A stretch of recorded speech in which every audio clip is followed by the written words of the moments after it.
கந்தா கடம்பா திருமுருகையா சிவகார்த்திகேயா மால்மருகா செந்தமிழில் திருப்புகழ் பாடி நின்றால் மனம் மிஞ்சிடும் இன்பம் விளையுதையா.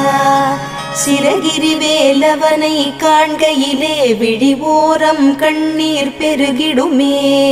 கந்த சஷ்டி கவச்சம் போதுவோர்க்கு கந்தன் கருணை என்றும் துணை வருமே.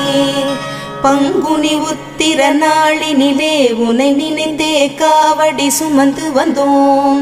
புன்னகை புரியும் ஷண்முகனே உன் சன்னதி தேடி ஓடி வந்தோம்.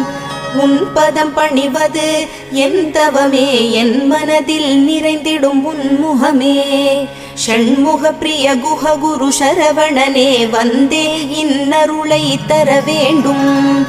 தென்பழனி மலையில் ஆண்டி முகம் சென்னிமலை